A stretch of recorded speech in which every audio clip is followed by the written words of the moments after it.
Kesempatan yang indah kita dapat berjumpa kembali di dalam pemahaman Alkitab ini. Mari kita mengingat pada suatu ketika Yesus datang ke sebuah rumah di desa dan Marta menyambut dia.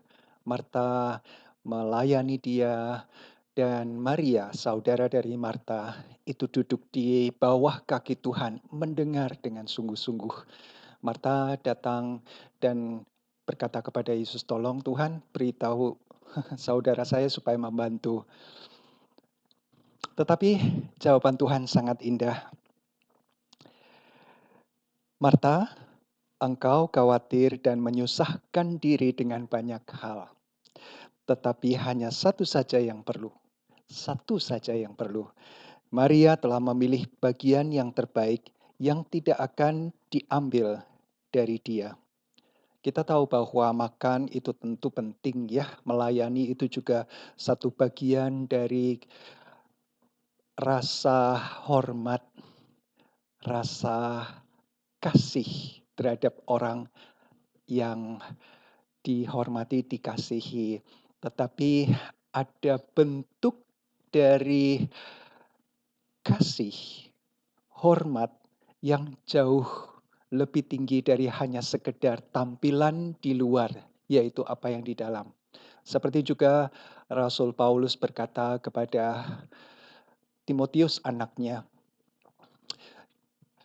latihan badani itu berguna, bukan berarti tidak berguna, ada gunanya, sehat dan kita bertanggung jawab dengan eh, kehidupan kita, dengan kesehatan kita, apa yang kita makan, apa yang kita ya exercise itu sangatlah penting supaya kita menghargai, bertanggung jawab atas apa yang Tuhan beri. Tetapi, nah ini dikatakan ibadah, kesungguhan, ketulusan di dalam melayani dari hati ya, itu berguna dalam segala hal karena mengandung janji. Baik untuk hidup ini maupun untuk hidup yang akan datang. Jadi ada satu aspek yang berguna ketika sesuatu dilakukan, apakah itu makan, atau itu olahraga, melakukan hobi, ada gunanya. Melatih keterampilan pasti ada gunanya. Tetapi dari dalam, itu yang Tuhan mau lihat. Maria sudah memilih yang terbaik karena dia mendapatkan janji.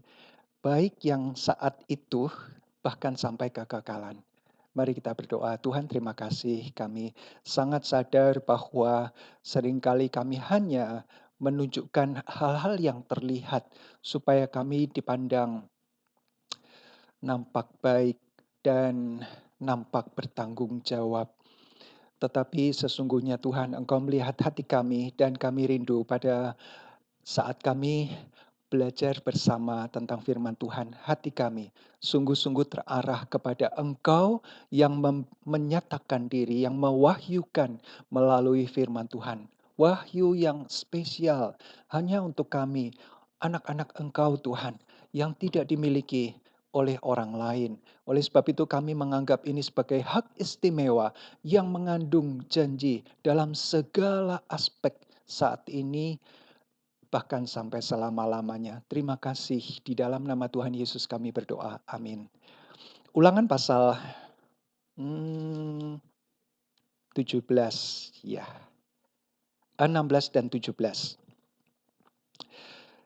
Ada 3 hari raya utama. Sudah dibahas pada masa sebelumnya yaitu Paskah. Lalu dilanjutkan dengan hari raya roti tidak beragi. Selama 6 hari, 7 hari tidak boleh ada ragi dan tidak boleh makan apapun yang roti yang beragi. Kemudian yang kedua adalah Pentakosta, hari raya penuaian. Itu 50 hari setelah Paskah. 50 ya, 50 hari Pentecost. Dan itu menunjukkan sukacita karena ada berkat yang Tuhan berikan melalui ladang perkebunan dan itu mencukupkan mereka. Dan yang ketiga adalah hari raya Tabernakel, mengingatkan kembali bagaimana mereka dulu, nenek moyang mereka itu ada di padang pasir, berkemah, dan mereka selalu mengingat masa itu dengan cara mereka membuat pondok dari daun. Sekedar, maksudnya tidak sampai menjadi rumah betul, bukan, hanya untuk menyadarkan bahwa selama beberapa hari mereka tinggal di pondok itu, mereka ingat, dulu nenek moyang kami keluar dari Mesir itu tinggal bahkan lebih lebih parah dari ini, lebih sulit kondisinya. Sekarang sudah punya rumah, sudah punya apa, ini hanya sekedar pondok, hanya beberapa hari, mereka sampai 40 tahun. Jadi di hari raya itu, di Ulangan pasal 16 ayat 1, "Ingatlah akan bulan Abib," ini bulan pertama, "dan rayakanlah Paskah bagi Tuhan Allahmu, sebab dalam bulan Abib itulah Tuhan Allahmu membawa engkau keluar dari Mesir pada waktu malam." Itu dijadikan momen untuk Tuhan sampaikan, ini bulan baru ya, momen itu tidak boleh dilupakan. Itulah tahun baru. Karena Tuhan melepaskan dan kalian hidup sejak saat itu dalam pembaharuan. Tidak lagi di bawah perbudakan Mesir. Jadi momen yang sangat baik untuk menyatakan bahwa Allah adalah Allah Sang Pembebas yang melepaskan mereka, memerdekakan mereka dari perbudakan. Maka engkau harus menyembelih kambing domba dan lembu sapi sebagai korban Paskah bagi Tuhan Allahmu di tempat yang akan dipilih Tuhan untuk membuat namanya diam di sana.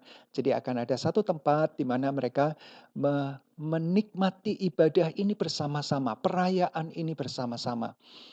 Nanti setelah masuk ke dalam tanah perjanjian, mereka akan mendapatkan wilayah tersendiri, ada batasnya. Nah, ada satu tempat di mana dalam setahun mereka 3 kali berkumpul.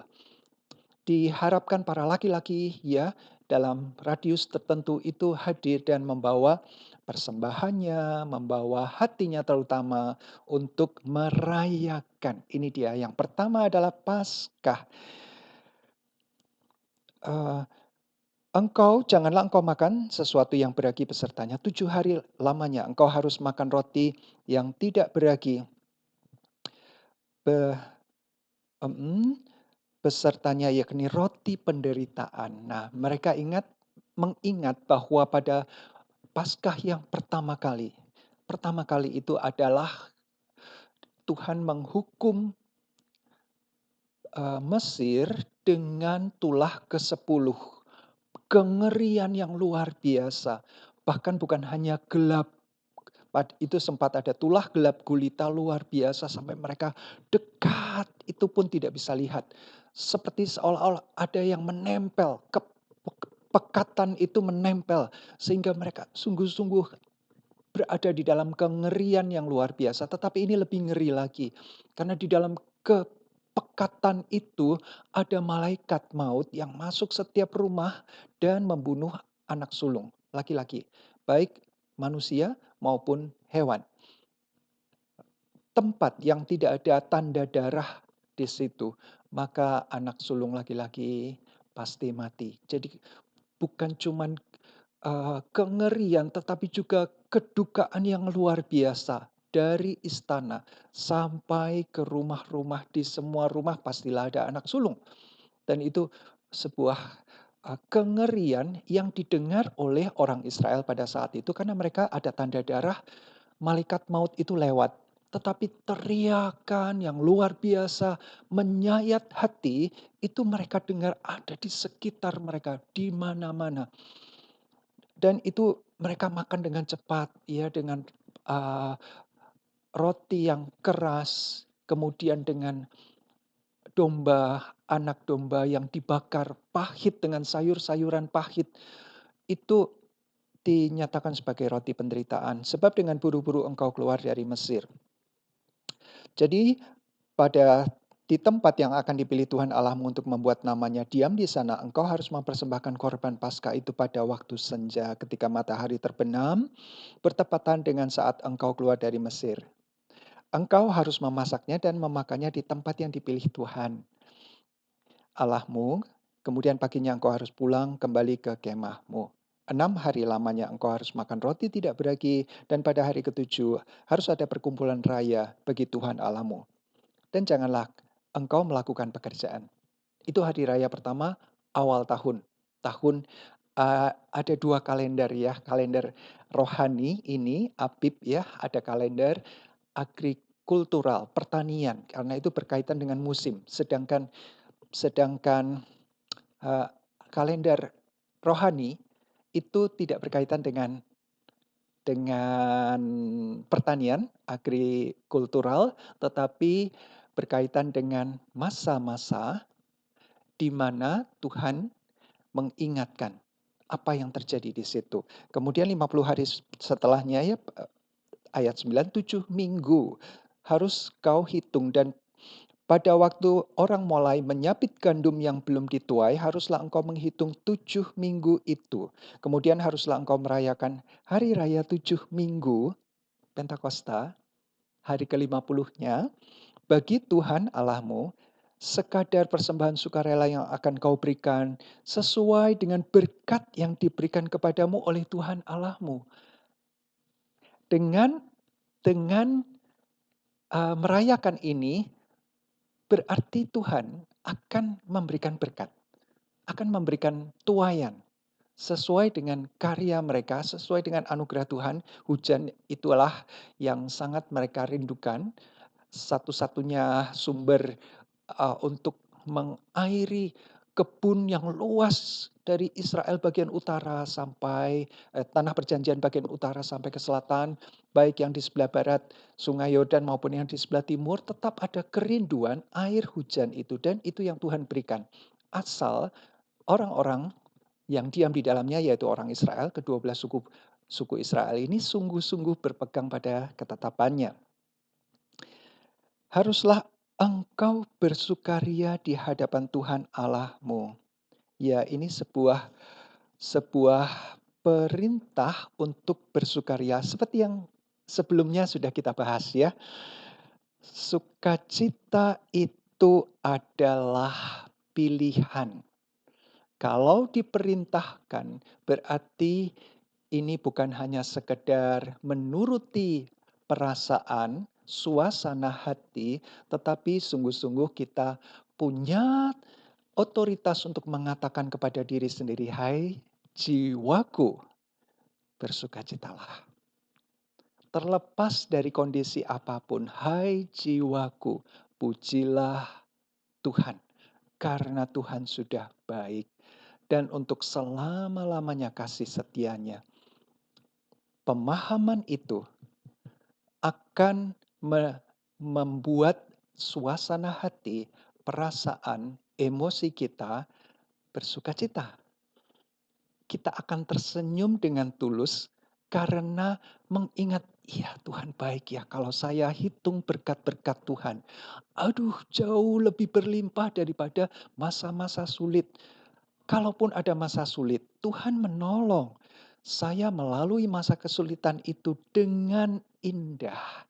Dan itu yang membuat kita tersenyum dengan tulus, Tuhan engkau sungguh indah. Terima kasih. Terpujilah engkau. Ya, dengan sukaria di hadapan Tuhan Allahmu, engkau, anakmu laki-laki, anakmu perempuan, hambamu laki-laki dan perempuan.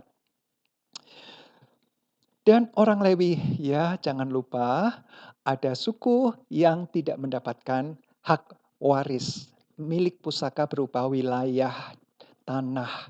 Hanya kota saja, dan hanya sekitar dari kota itu mereka bisa buat kebun. Tapi itu pun hanya kecil, hanya sekian radius tertentu. Jadi orang Lewi ajak bersama-sama bersukaria anak orang asing, anak yatim, dan para janda. Sungguh-sungguh Tuhan memperhatikan orang-orang yang termarginalisasi ini. Tuhan tidak mau ada perbedaan status. Secara ekonomi, ya mereka sangat, terbatas.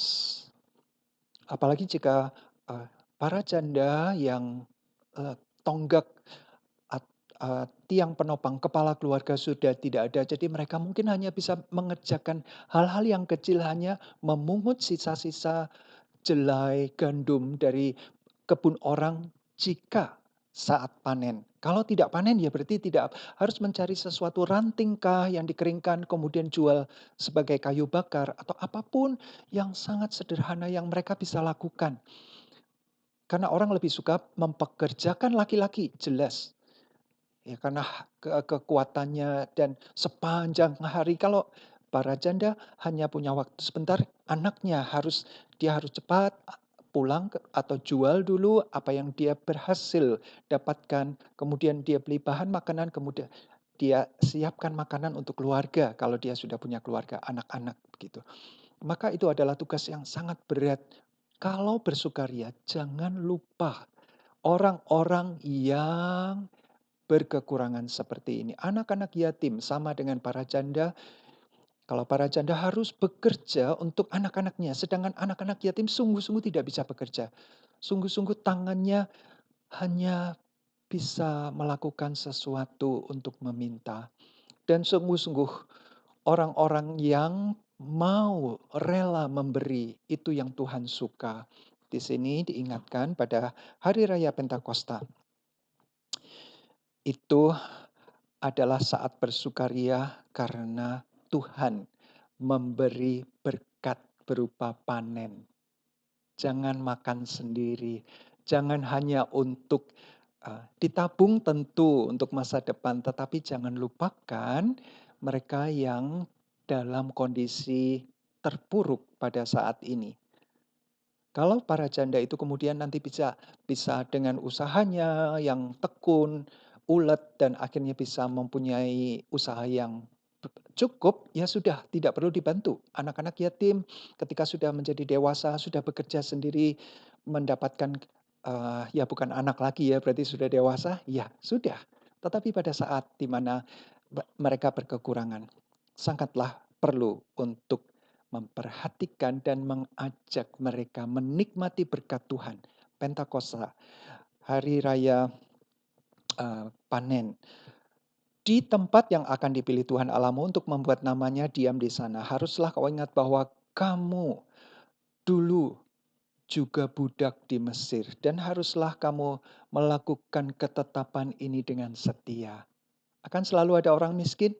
Ya, di pasal sebelumnya sudah dikatakan begitu ya.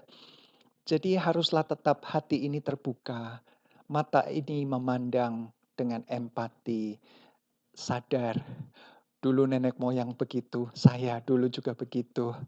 Saya tahu rasanya berkekurangan. Saya tahu harus menghemat hal yang sangat sedikit supaya bisa dipakai untuk beberapa hari terakhir sebelum saya mendapatkan sesuatu untuk hari-hari berikutnya. Nah, pemahaman itu mengingatkan kita dan membuat kita sadar, ya, saya mau bantu orang lain. Saya akan ingat mereka. Ini mengingatkan kalau di Perjanjian Baru Pentakosta itu adalah hari raya panen di mana Roh Kudus dicurahkan. Hari raya panen di mana sekian ribu, 3.000 orang ketika Petrus berkhotbah, mereka bertobat. Hati mereka seperti dipukul hancur oleh godam yang besar karena mereka merasa bersalah. Kami telah melakukan hal yang dimurkai Tuhan, yaitu menyalibkan anak Allah. Apa yang harus kami lakukan? Wah, mereka bersama-sama bertobat, bersama-sama dibaptis pada saat itu. Panen. Sangat indah jika kita bisa menikmati baik secara jasmani, apalagi secara rohani kita bersyukur Tuhan melimpahkan berkat-berkat rohani. Yang tadi ya 1 Timotius 4 itu latihan badani itu berguna, tapi latihan rohani yaitu ibadah itu dalam segala hal. Kalau itu hanya satu aspek, ini dalam semua aspek dari sekarang sampai keabadian. Hari raya yang ketiga adalah hari raya Pondok Daun Tabernakel. Haruslah kau rayakan 7 hari lamanya apabila engkau selesai mengumpulkan hasil tempat pengirikanmu dan tempat pemerasanmu. Haruslah engkau bersukaria pada hari rayamu itu, engkau ini dan anakmu laki-laki, perempuan, hambamu laki-laki, perempuan.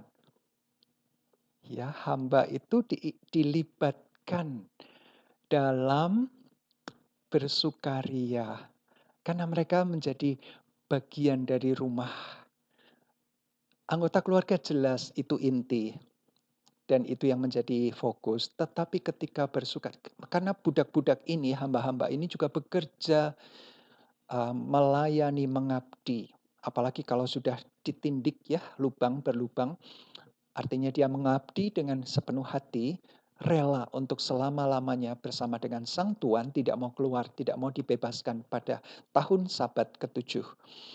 Jadi ingatlah mereka, ajaklah mereka bersukacita, orang Lewi, orang asing, anak yatim, janda yang ada dalam tempatmu. 7 hari lamanya engkau harus merayakan bagi Tuhan Allahmu di tempat yang akan dipilih Tuhan. Sebab Tuhan Allahmu akan memberkati engkau dalam segala hasil tanahmu dan dalam segala usahamu. Sekalipun itu bukan mengusahakan tanah, mungkin peternakan, mungkin eh, tenunan, ya mungkin membuat kemah dan apapun, apapun. Sehingga engkau dapat bersukaria dengan sungguh-sungguh. Kembali dalam pasal ini beberapa kali kata sukacita, sukaria, ya, disampaikan karena Allah kita adalah Allah yang penuh dengan sukacita. Kita menghargai itu dan kita menikmati di dalam anugerah-Nya. Jadi ayat 16, 3 kali setahun setiap laki-laki di antaramu harus menghadap hadirat Tuhan Allahmu ke tempat yang dipilihnya, yakni pada hari raya. Roti tidak beragi, itu adalah kelanjutan dari Paskah. Pada hari raya 7 minggu, Pentakosta, dan pada hari raya Pondok Daun, Tabernakel. Atau Sukot ya, mereka mempunyai uh, hmm, istilah hari raya Sukot orang Ibrani.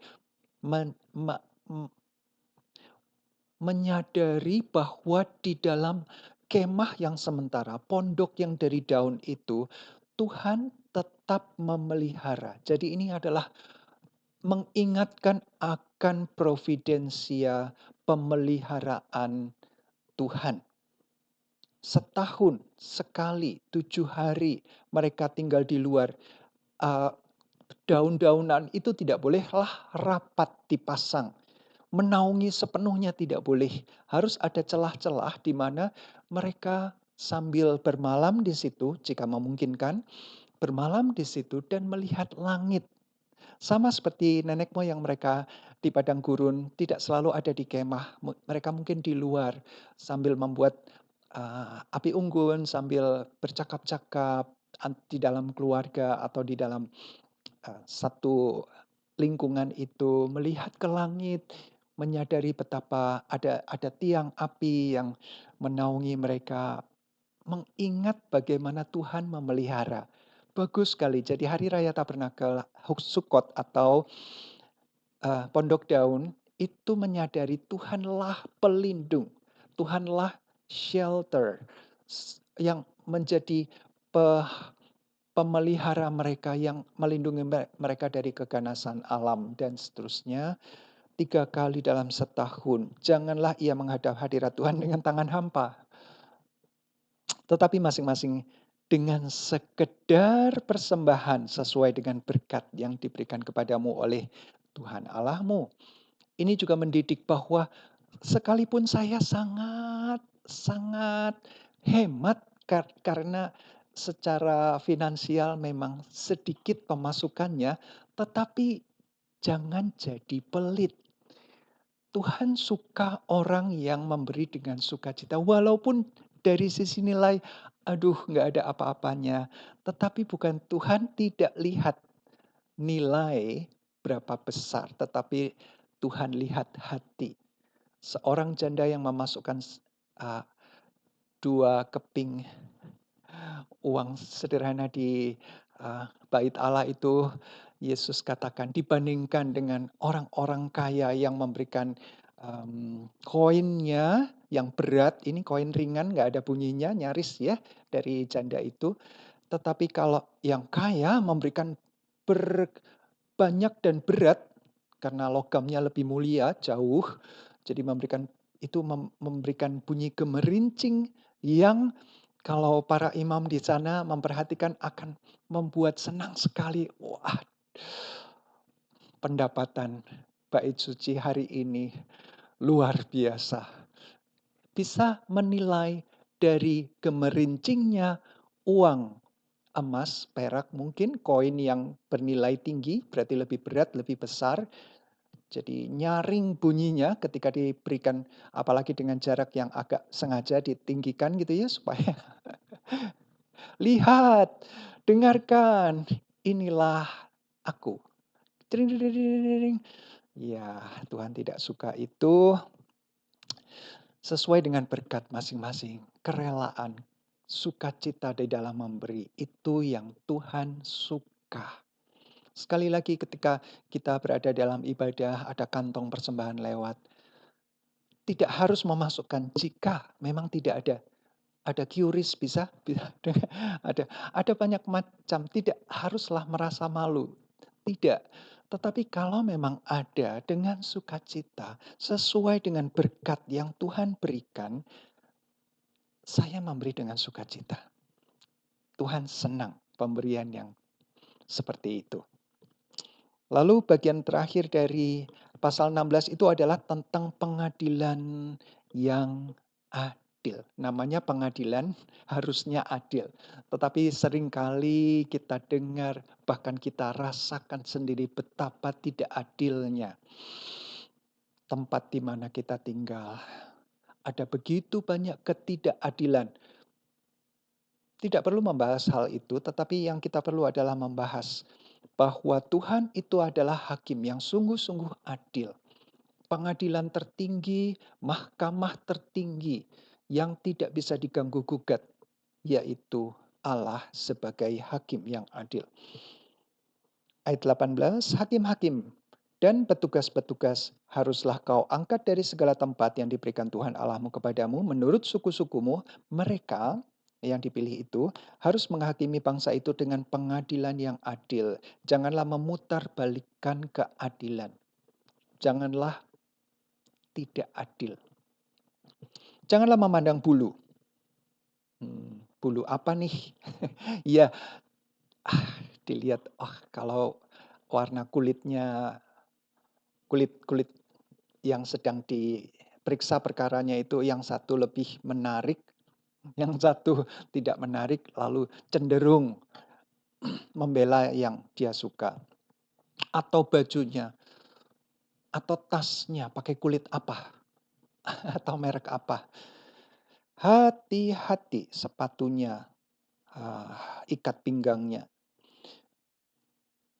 Janganlah memandang bulu dan janganlah menerima suap, sebab suap membuat buta mata orang-orang bijaksana dan memutarbalikkan perkataan orang-orang yang benar. Harus ada saksi, 2 minimal atau 3 minimal itu.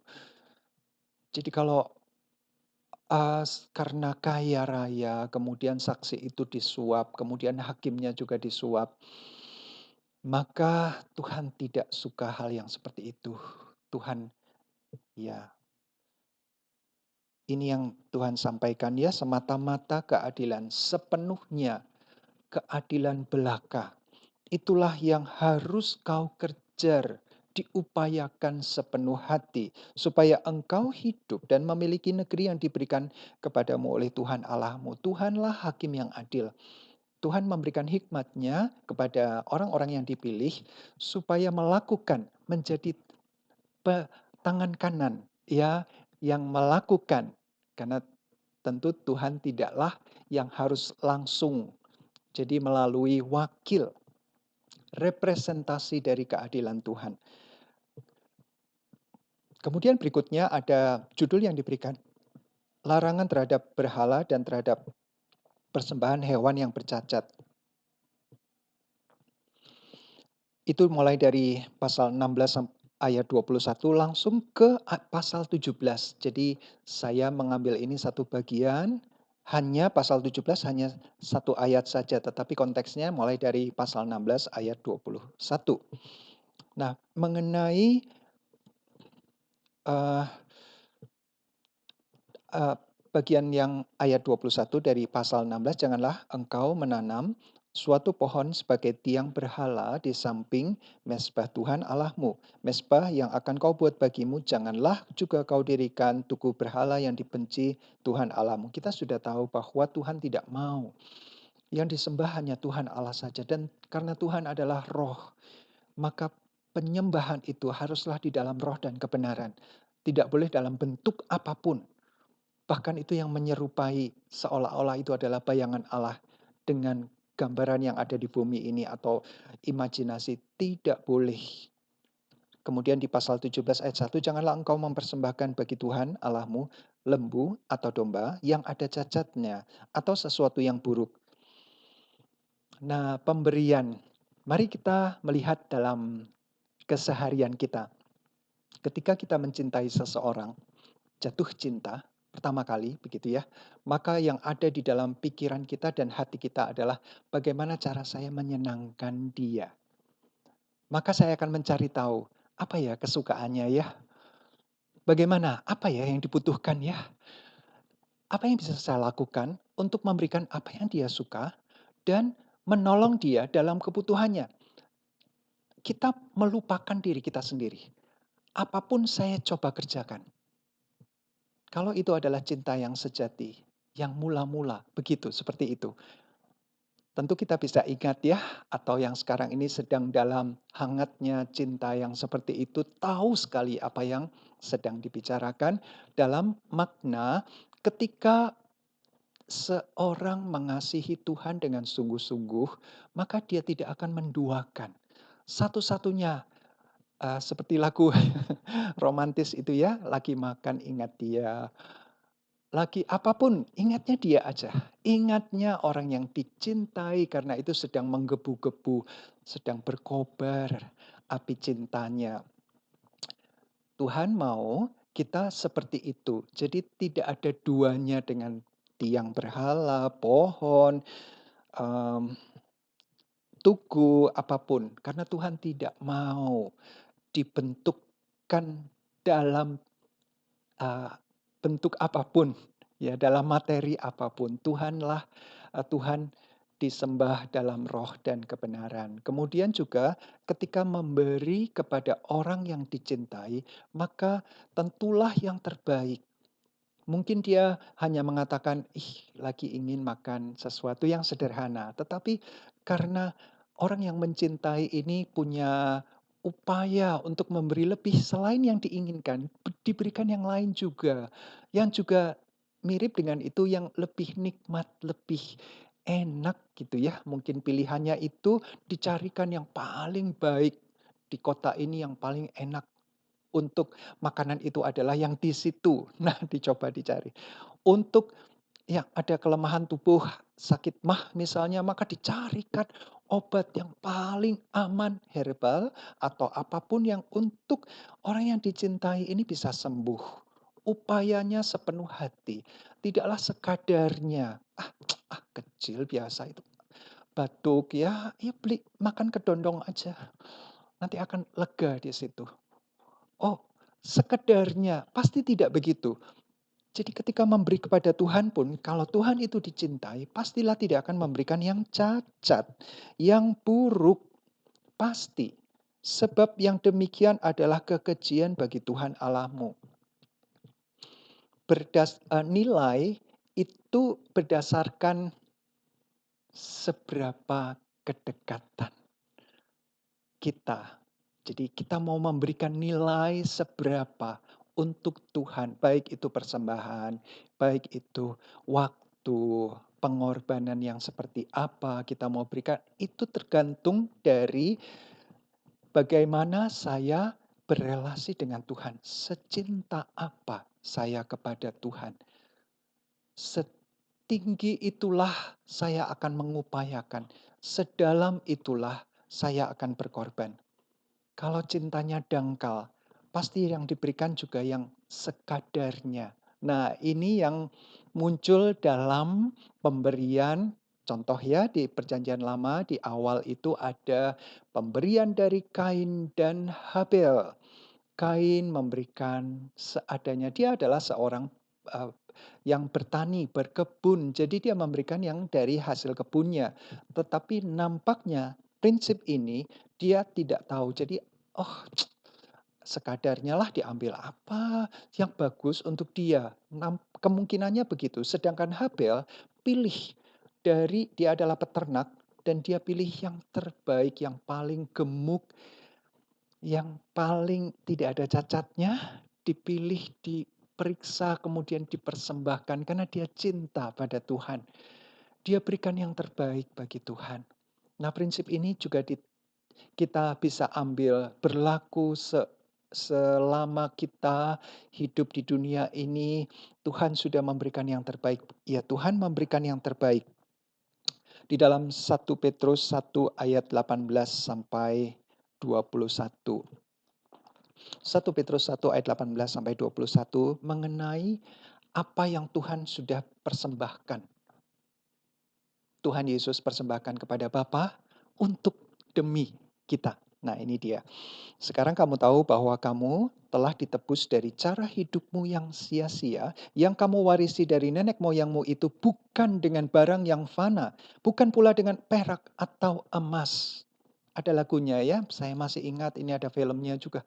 Terus menerus lagu ini, bukan dengan barang fana kau membayar dosaku, melainkan dengan darah yang mahal, yaitu darah Kristus yang sama seperti darah anak domba yang tidak bernoda dan tak bercacat. Nah, ini dia yang dia persembahkan, Yesus, anak domba Allah yang sempurna, sang yang diurapi itu datang untuk memberikan dirinya sebagai persembahan yang tak bercacat, tak bernoda.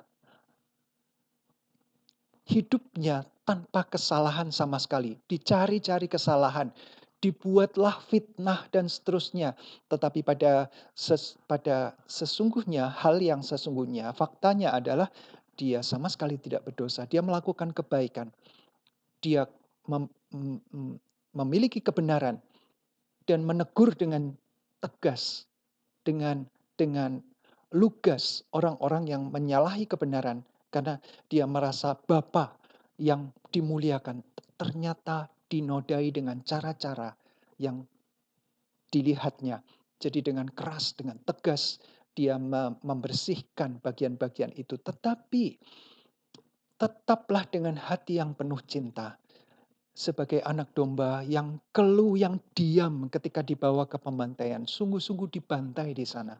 Darahnya, dagingnya diserahkan. Ia telah dipilih sebelum dunia dijadikan, tetapi karena kamu, ia baru menyatakan dirinya pada zaman akhir. Karena kamu, jadi pengorbanan yang terbaik itu, yang tanpa cacat itu, sungguh-sungguh karena kamu. Karena cintanya kepada kamu, kepada kita semua. Oleh dialah kamu percaya kepada Allah yang telah membangkitkan dia dari antara orang mati. Nah, karena karyanya sempurna, yang total itu tuntas.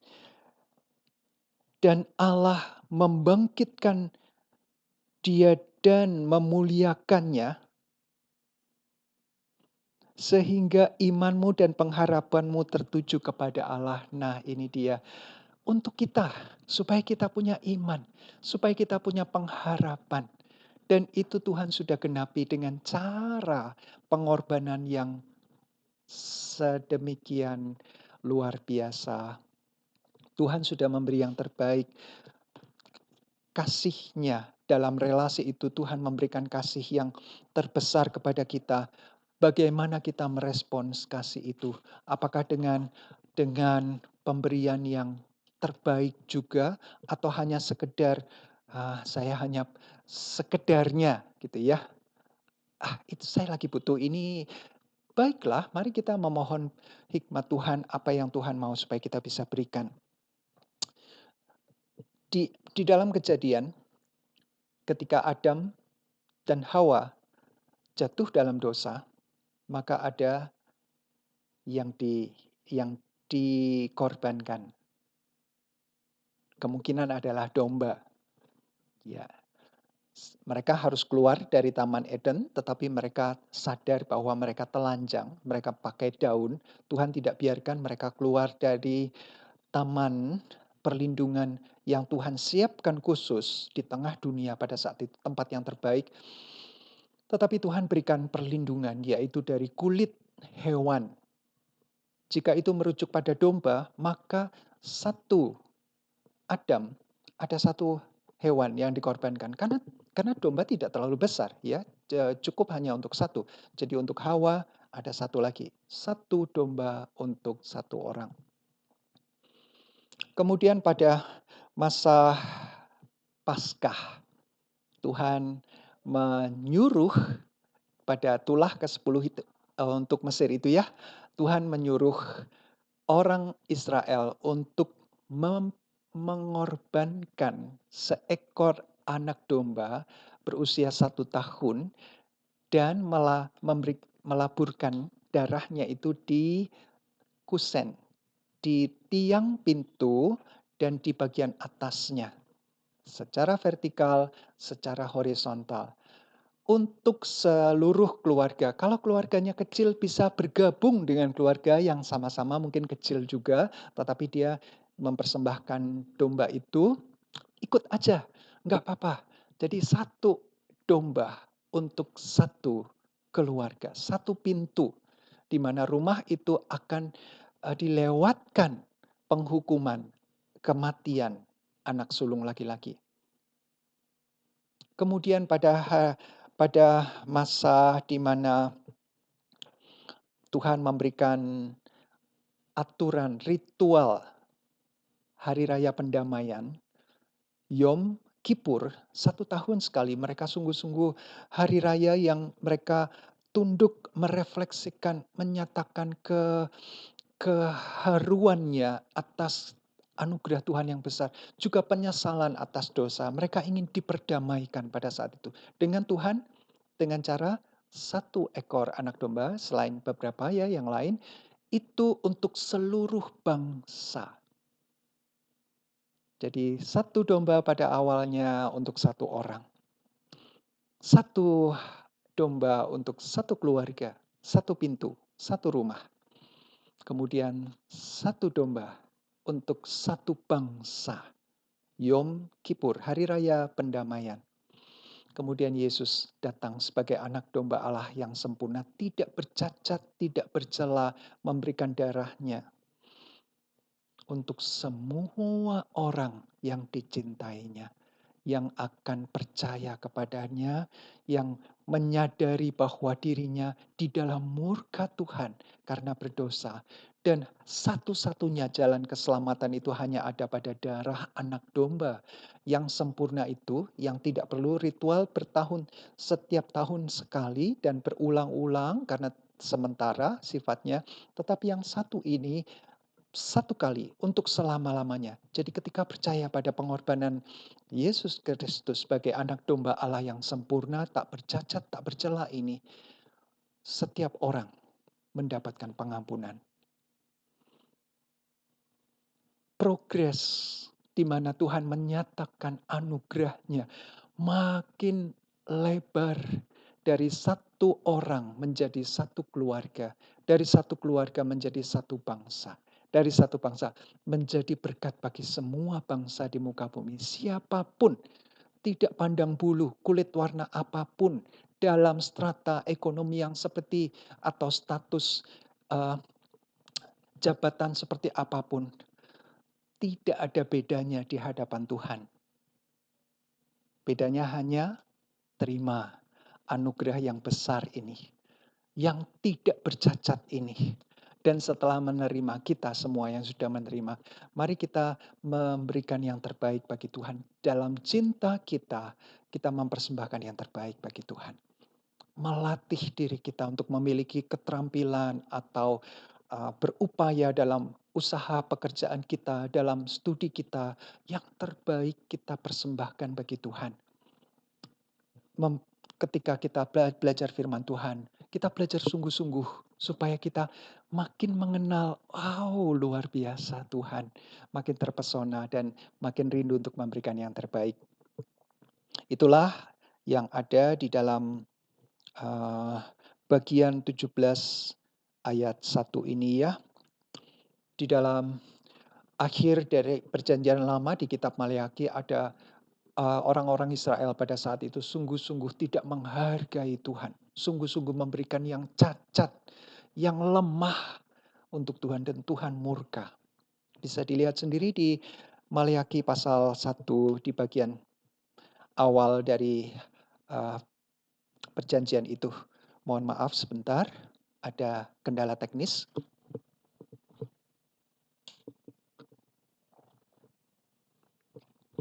Ya, selanjutnya di pasal 17 ayat 2 mengenai hukuman mati untuk penyembah berhala.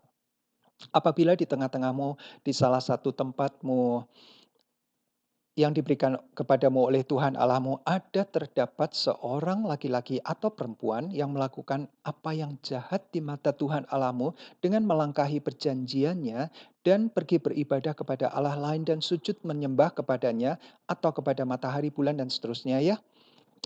Maka engkau harus memeriksanya baik-baik. Nah, ini penting supaya jangan sampai ketika hukuman dijatuhkan, jangan sampai tidak adil. Harus tahu duduk perkaranya dengan jelas. Periksa baik-baik. Tidak dengan emosional, tidak dengan gegabah. Ya, karena sudah tidak suka, maka langsung saja dihakimi. Oh, tidak. Jikalau ternyata benar dan sudah pasti. Jadi ada konfirmasi ya, dengarkan dulu ada saksi-saksinya bahwa kekejian itu dilakukan di antara orang Israel, maka engkau harus membawa dia yang melakukan itu harus keluar dari pintu gerbang perkemahan atau kota, harus kau lempari dengan batu sampai mati atas keterangan 2 atau 3 orang saksi.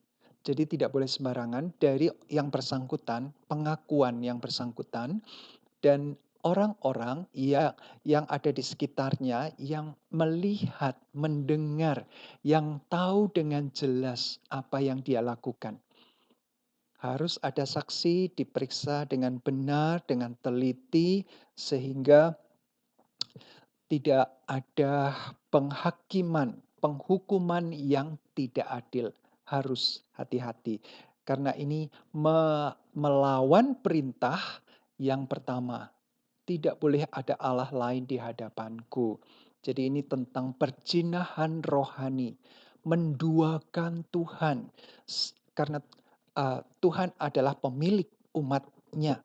Satu-satunya umat ini dibela sedemikian rupa, dikasihi sedemikian rupa, pemeliharaannya sempurna, penjagaannya istimewa, tidak pernah terlelap, tidak pernah tertidur. Tetapi jika yang dijaga, yang dicintai tidak tahu diri dan mengkhianati cinta itu, maka harus dihukum mati. Dilempari batu. Saksi-saksi itulah yang pertama-tama menggerakkan tangan mereka untuk membunuh dia. Karena mereka lihat, saksi harus punya kualifikasi, dia melihat langsung, dia mendengar langsung, atau dia langsung tahu apa yang terjadi. Dia ikut di situ atau terlibat di situ.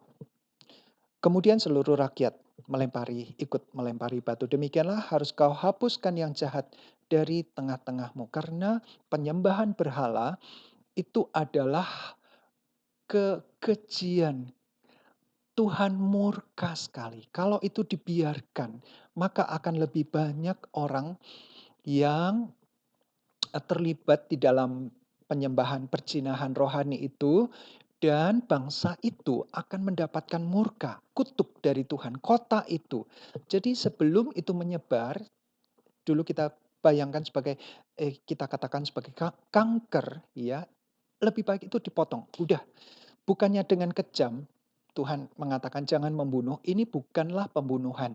Orang-orang yang melakukan itu, dia berpotensi menyesatkan dan hukuman Tuhan berlaku lebih besar dalam dalam kualitas dan kuantitas yang lebih banyak. Jadi ini penyakit harus disembuhkan dengan cara dibuang. Dan tidak boleh ada sisa-sisa penyembahan berhala itu. Agak mirip ya sebenarnya ini tentang perzinahan, tetapi bukan yang secara rohani, adalah ketika Yesus, di Yohanes pasal 7 ya, orang Farisi, orang Saduki ingin menjebak Yesus, menangkap perempuan yang tertangkap basah sedang berzina, menyeret dia ke hadapan Yesus dan berkata, "Menurut hukum Musa, perempuan ini harus dilempari batu sampai mati."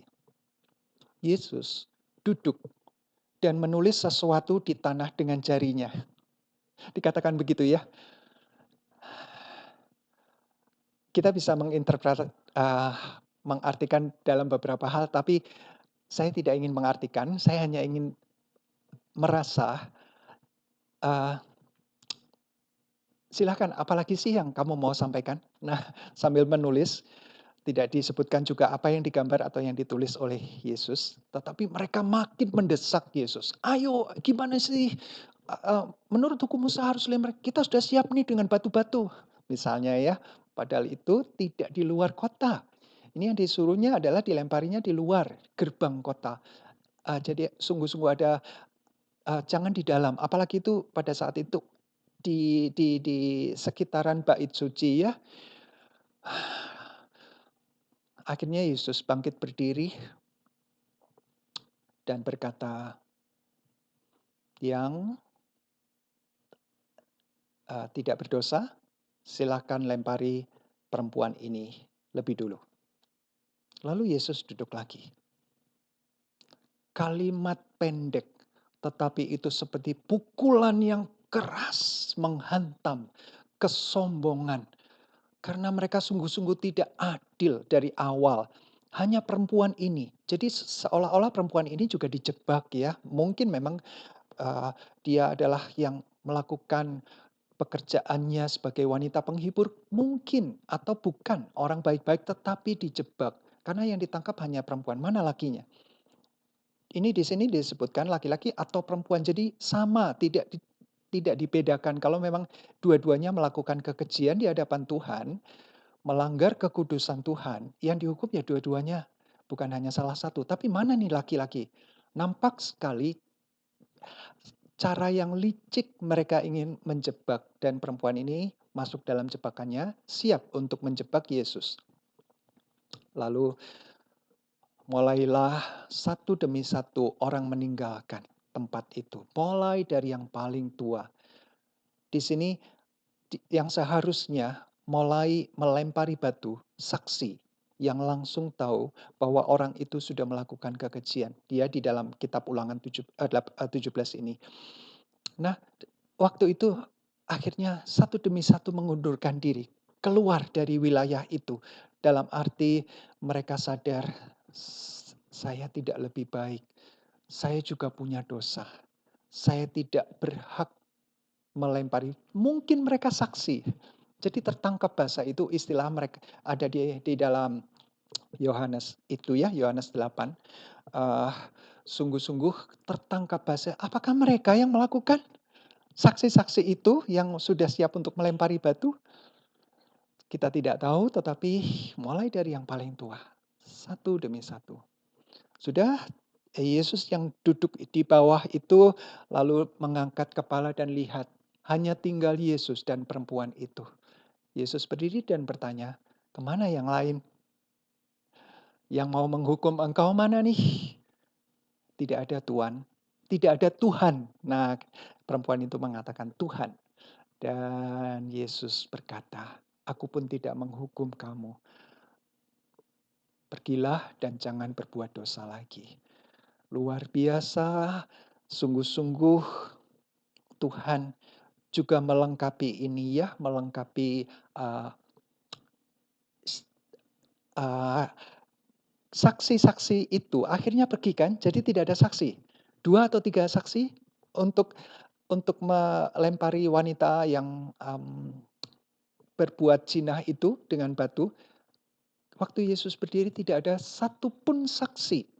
Karena dari yang paling tua, yang merasa diri saksi yang paling, eee, berbobot, bermutu kualitasnya karena sudah tua, jenggotnya panjang, ya mereka selalu melihat, mengukur itu dari jenggot ya, dari seberapa dia tua, seberapa dia memelihara jenggotnya, dan seterusnya. Jadi Tuhan sangat, eee, memperhatikan, Tuhan adil dan kasih itu mengatasi hukum. Bagian berikutnya adalah pengadilan tertinggi, ayat ke-8. Apabila sesuatu perkara terlalu sukar bagimu untuk diputuskan, misalnya bunuh-membunuh, tuntut-menuntut, luka-melukai, perkara pendakwaan, maka haruslah engkau pergi menghadap ke tempat yang dipilih Tuhan Allahmu. Haruslah engkau pergi kepada imam-imam, orang Lewi, dan kepada hakim yang ada pada waktu itu, dan minta keputusan. Jadi rupanya otoritas ini bicara tentang otoritas ya. Siapa yang berhak, apalagi kalau itu sudah kaitannya luas, udah satu keluarga, satu suku dengan suku lain yang sangat kritis, sangat berat, rumit, kompleks kasusnya. Dan, eee, nampak sekali bahwa Tuhan mengangkat, memakai orang-orang yang tahu hukum, hukum Taurat ya, hukum Allah ya, yang mereka sudah belajar tentang hukum, ketetapan, peraturan yang Tuhan berikan untuk menghakimi. Jadi di dalam, konsep mereka, itu sudah jelas aturan yang Tuhan mau itu seperti ini. Kasusnya bisa berbeda-beda, jadi perlu beberapa orang untuk menimbang, menilai dari mungkin beberapa aspek. Tetapi yang penting adalah, yang terpenting adalah hukum ini menjadi dasar. Penting sekali, inilah keadilan yang Tuhan mau. Berdasarkan standar yang Tuhan sudah tetapkan dalam hukum yang diberikan kepada Musa. Jadi mereka akan memberitahukan kepadamu keputusan hakim. Dan engkau harus berbuat sesuai dengan keputusan yang diberitahukan kepada mereka dari tempat yang akan dipilih Tuhan. Engkau harus melakukan dengan setia segala yang ditunjukkan kepadamu. Ya, menurut petunjuk yang diberikan mereka kepadamu dan menurut keputusan yang dikatakan mereka kepadamu, haruslah engkau berbuat. Jangan menyimpang ke kanan atau ke kiri dari keputusan yang diberikan mereka.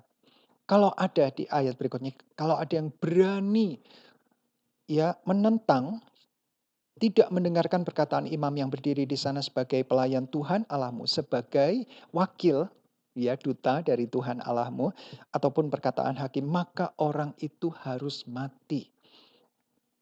Menunjukkan sikap pemberontakan. Padahal itu sudah diputuskan berdasarkan hukum yang Tuhan berikan. Taurat Tuhan itu sempurna dalam arti, uh, menjadi perjanjian. Tuhan sudah melakukan ini, nah ini yang bagian manusia, umat untuk melakukannya.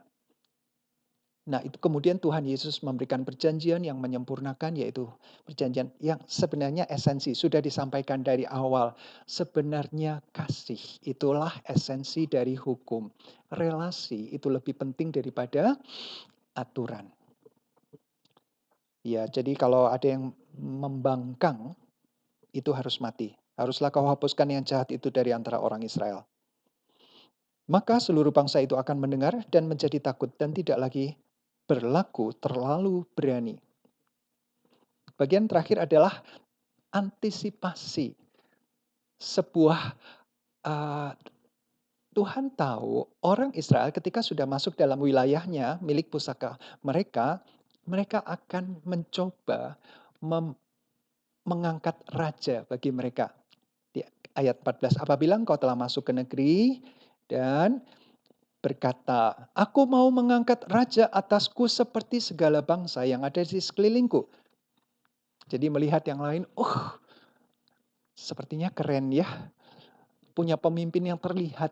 Selama ini yang pemimpinnya Musa, betul, atau nantinya Yosua, tetapi bukanlah pemimpin yang seperti yang di samping-samping itu yang negara. Bangsa-bangsa di sekitar pakai mahkota, punya kekuatan militer, punya ah, nanti kita lihat apa aja. Jadi mereka minta, ini padahal belum ada niatan mereka ya. Nantinya di 1 Samuel pasal 8 barulah muncul niatan itu. Tapi panjang sebelumnya sudah disiapkan di sini dan diperingatkan, ya, hanyalah raja yang dipilih Tuhan Allahmu yang harus kau angkat atasmu. Jadi tetaplah keputusan dari Tuhan. Dari tengah-tengah saudaramu haruslah engkau mengangkat seorang raja atasmu. Jadi betul-betul orang yang sudah dididik karena dikatakan ya di pasal 6 bilangan itu ya, ulangan ini, dari kecil orang tua mengingatkan, mengatakan dengan rajin, berulang-ulang apa yang menjadi Shema itu ya, dengar hai orang Israel, Allah itu esa. Kasihilah Tuhan Allahmu dengan segenap hatimu, dengan segenap jiwamu, dengan segenap kekuatanmu. Lalu di, dibuat peraturan-peraturan, 10 perintah Allah dan semua ritual yang sudah disampaikan. Harus ada yang dari didikan yang seperti itu. Jangan orang asing yang bukan saudaramu, tidak boleh kau angkat atasmu. Jadi nanti kalau ada raja boleh, tapi disiapkan syaratnya ini ya. Hanya janganlah ia memelihara banyak kuda. Tiba-tiba muncul kuda di sini. Dan janganlah ia mengembalikan bangsa itu ke Mesir untuk mendapatkan banyak kuda. Jadi pada saat itu kuda Mesir adalah kuda yang pilihan, yang top, yang paling hebat untuk berperang. Jadi kudanya kuat dengan latihan yang sedemikian rupa sehingga mereka menjadi tentara yang super power, menguasai dunia pada saat itu dengan teknologi kereta dan seterusnya. Tapi kudanya memang istimewa. Jangan ya, jangan bersandar pada kekuatan militer. Jangan anggap nanti ada raja yang menganggap dirinya kuat, lebih kuat dari yang lain menjadi sombong, tidak butuh Tuhan. Karena yang untuk perang, kita tahu sebelumnya bahwa Allah itu seperti api yang menghanguskan, berjalan di depan bangsa itu, membuat bangsa-bangsa di Kanaan itu gentar, mereka kalah sebelum berperang. Lalu prajurit Israel menyelesaikan sisanya. Tapi mereka sudah ketakutan melihat itu Tuhannya bangsa ini ya sungguh-sungguh luar biasa berdiri di depan. Nah, ketika raja menjadi sombong dan mengandalkan kekuatan militer, kekuatannya sendiri, maka Tuhan tidak berkenan. Sebab Tuhan ya, Tuhan telah berfirman kepadamu, janganlah sekali-kali kamu kembali melalui jalan ini lagi. Juga janganlah ia mempunyai banyak istri supaya hatinya jangan menyimpang. Emas dan perak pun janganlah ia kumpulkan terlalu banyak. Wow, ini mengingatkan kita pada siapa? Punya 700 istri dan 300 selir. Dan mungkin kalau dia hidup terus bisa nambah terus ya. Karena setiap kali itu bisa perkawinan politik antar suku bangsa atau apa saja yang dia rasa dia tertarik dalam posisinya sebagai raja yang paling tinggi, dia tidak peduli dengan apapun. Emas dan perak pada saat Raja Salomo itu mati dan digantikan dengan Rehabeam anaknya melanjutkan tahtanya, Orang-orang itu datang menghadap kepada Rehabeam yang masih muda, "Tolong ringankan pajak." Jadi rupanya Salomo itu sudah sangat kaya, wah, emas perak itu sudah nyaris tak terhitung, dibuat sedemikian rupa, tetapi ke kemungkinan adalah keserakahannya makin membebani rakyat dengan pajak-pajak, sehingga mereka datang kepada Rehabeam setelah Salomo mati dan memohon, "Tolong ringankan." Ternyata Rehabeam lebih sombong dari ayahnya Salomo. Padahal dia bukan apa-apa dan tidak tidak ada apa-apanya dibanding dengan ayahnya ya. Dia bilang, "Kelingkingku itu lebih besar dari pinggang ayahku." Jadi tambah diperberat pajaknya. Maka berontaklah, maka pecahlah kerajaan itu. Menjadi kerajaan Israel bagian utara 10 suku dan dia Rehabeam 2 suku di bagian selatan Yerusalem. Konsekuensi mempunyai raja yang tidak berpusat pada Tuhan, tidak memiliki, nah ini dia berikutnya ini ya, apabila ia duduk di atas tahta kerajaan, maka haruslah ia menyuruh menulis baginya salinan hukum ini, menurut kitab yang ada pada imam-imam orang Lewi, yaitu lima kitab Musa, Pentatuk. Harus ditulis dan harus punya salinannya, ya, salinannya harus punya, itulah yang harus ada di sampingnya, dan haruslah ia membacanya seumur hidupnya, untuk belajar takut akan Tuhan Allahnya dengan berpegang pada seluruh isi hukum dan ketetapan ini untuk dilakukannya. Kalau dia sungguh-sungguh belajar, jadi raja itu syaratnya satu, dia adalah orang yang cinta sabda. Orang yang belajar terus-menerus tentang hukum, standar, aturan, ketetapan yang Tuhan sudah berikan.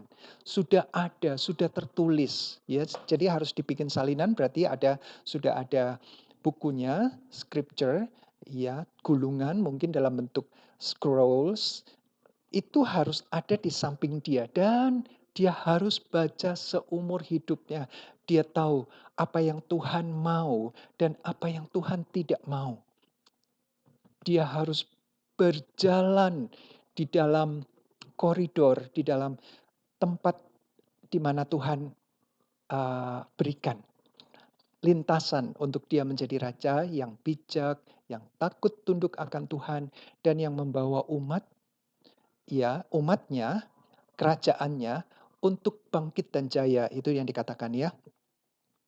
Supaya jangan, ia tinggi hati terhadap saudara-saudaranya, supaya jangan ia menyimpang dari perintah itu ke kanan atau ke kiri agar, nah ini dia, dengan dia memperhatikan tidak menjadi sombong dan dengan tekun melakukan apa yang menjadi kehendak Tuhan, agar lama ia memerintah, ia dan anak-anaknya di tengah orang-orang Israel. Raja yang dicintai, pemimpin bangsa yang dikagumi dan mendapat respek, hormat karena dia menjadi wakil, ya, menjadi representasi. Dia tahu apa yang Tuhan sukai dan dia lakukan itu dalam kehidupannya. Itulah yang penting yang kita bisa pelajari di dalam firman Tuhan ini. Mari kita sungguh-sungguh menyadari bahwa dengan semakin kita mengenal firman Tuhan, semakinlah kita berkenan di hadapan Tuhan dan kita mohon Allah Roh Kudus menolong kita, mengingatkan, mengoreksi, dan memampukan kita untuk melakukannya. Bapa di surga, terima kasih Engkau mulia dan kemuliaan Engkau nyatakan melalui sabda Engkau Tuhan, dan kami mau belajar mencintai dengan segenap hati, kami memberikan yang terbaik bagi Engkau, tetap seperti sikap seorang Maria yang ada di bawah kaki Tuhan dengan segala kelaparan, kehausan akan kebenaran firman Engkau Tuhan. Karena itu mengandung janji yang kekal dan dalam semua aspek Engkau menyertai kehidupan kami. Sehingga kami dapat mendapatkan berkat Abraham melalui kami, bangsa-bangsa mendapatkan berkat. Terima kasih. Kami sangat bersyukur. Kami mengagumi Engkau dan kami berdoa dalam nama Tuhan Yesus Kristus. Amin. Tuhan Yesus memberkati.